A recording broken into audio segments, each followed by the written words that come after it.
Nah, intinya adalah zaman sekarang aplikasi harus serba cloud.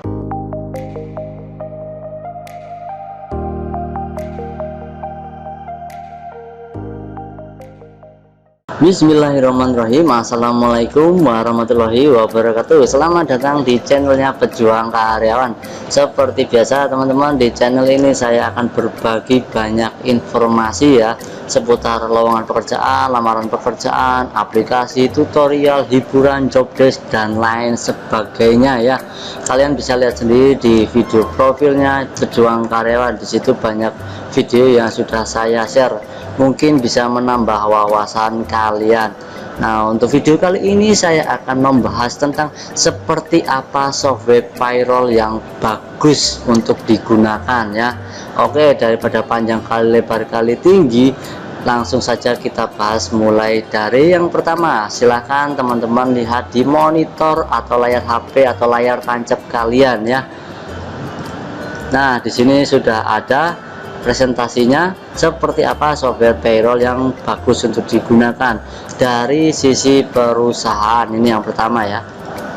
Tujuan penggunaan software penggajian adalah efektivitas dan efisiensi. Artinya perangkat lunak tersebut harus dapat memberikan solusi hitung yang akurat, cepat, dan hemat. Untuk memilih dan menentukan payroll software terbaik, kalian perlu mempertimbangkan sejumlah poin penting di bawah ini.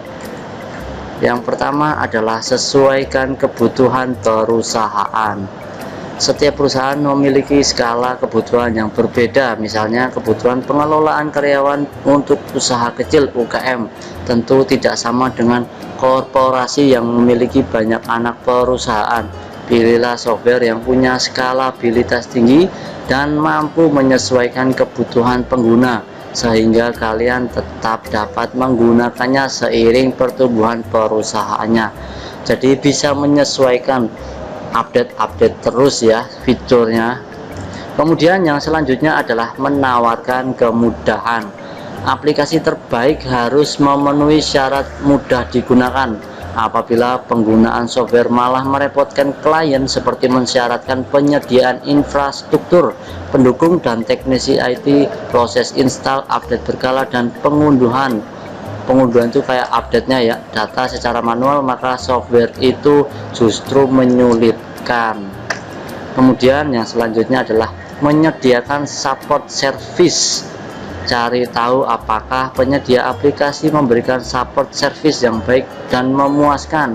Setidaknya mereka bisa kalian andalkan apabila ada pertanyaan atau kendala mengenai penggunaan software atau aplikasinya.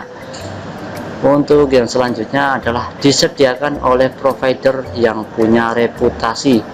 Cara paling mudah untuk mengetahui kualitas produk adalah dengan mengenali perusahaannya. Cari tahu di website perusahaan tentang siapa saja yang pernah menggunakannya, bagaimana testimoni klien, dan apa saja penghargaan yang pernah diperoleh dari aplikasi tersebut. Oke, sekarang dari sisi produknya sendiri atau dari usernya ya. Yang pertama adalah user friendly. Aplikasi yang baik adalah yang ramah pengguna, bahkan untuk orang yang tidak terlalu paham teknologi. Karena itu tampilan antarmuka atau interface harus sesederhana mungkin dengan bahasa yang gampang dipahami, tidak terlalu teknis, dan mudah dijalankan. Kalau aplikasi zaman sekarang memang interface-nya tak akui bagus-bagus ya, daripada yang dulu bulat-bulat banyak lagi, wah ribet. Kemudian yang selanjutnya adalah fiturnya atau fasilitasnya itu lengkap. Penggajian adalah pekerjaan yang melibatkan banyak variabel. Karena itu software yang menawarkan banyak fitur seperti hitung lembur, BPJS, pajak penghasilan, cuti atau izin, absensi, THR, dan bermacam tunjangan akan membantu pekerjaan penggajian lebih efisien. Kalau aplikasi sekarang memang semua jadi satu ya. Kalau dulu sebelum banyak startup ada, itu biasanya terpisah-pisah. Jadi kayak BPJS belum masuk, kemudian seperti pajak belum masuk, itu terpisah ya. Kalau sekarang udah jadi satu, lebih enak lagi. Kemudian yang selanjutnya adalah serba otomatis. Pilih software yang menggunakan sistem hitung otomatis, sebab selain prosesnya cepat juga meminimalkan human error. Prinsipnya semakin sedikit campur tangan admin maka semakin kecil pula resiko kesalahannya. Ya sekarang memang serba otomatis ya. Jadi ketika udah input data jebret, otomatis ngitung DW, keluar outputnya slip gaji kayak gitu ya. Yang selanjutnya adalah akurat dan up to date. Sistem perhitungan yang akurat adalah yang sesuai ketentuan pemerintah, misalnya terkait upah lembur, pajak PPh 21, BPJS, dan THR karyawan. Karena itu software harus menawarkan pembaharuan, update-nya ya, dan penyesuaian sistem hitung secara otomatis terhadap peraturan terbaru. Kalau aplikasi zaman sekarang startup baru, setahu saya itu udah modelnya pakai cloud ya, jadi nggak perlu diinstal di komputer, jadi lewat website otomatis ketika nanti ada update udah tinggal mengikuti aja, jadi gampang pol ya kan. Terus yang selanjutnya adalah menjamin keamanan data. Software online menyimpan data perusahaan terenkripsi di server cloud yang memiliki backup, sehingga jika salah satu server bermasalah maka data tetap dapat diakses dari server lainnya. Ini lebih aman dibanding sistem keamanan data software onset. Maksudnya software onset itu diinstal di komputer, ketika servernya atau komputernya server mockup atau mati, udah hilang semua databasenya. Kecuali kalau cloud, di cloud itu otomatis ke backup, bisa dipindah ke Google Drive atau lain sebagainya. Jadi ketika servernya mati, modar mockup, ya tinggal backup aja, ngambil data yang ada di server backup-nya, itu lebih cepat ya. Kemudian yang terakhir adalah bisa diakses karyawan. Ini merupakan bagian penting juga ya, sebab HR software juga berperan menjembatani interaksi HR dan karyawan, dari mulai mengakses slip gaji hingga mengajukan cuti online. Jadi gampang ya, jadi ada dua sistem, jadi khusus buat HRD sama untuk sistemnya karyawan sendiri. Jadi ketika karyawan pengen mengajukan cuti tinggal login aja, otomatis mengajukan dari aplikasi itu. HR atau HRD itu otomatis dapat notifikasi lah ya, oh si A itu mengajukan cuti, si A mengajukan asbon, nah pokoknya gitulah ya.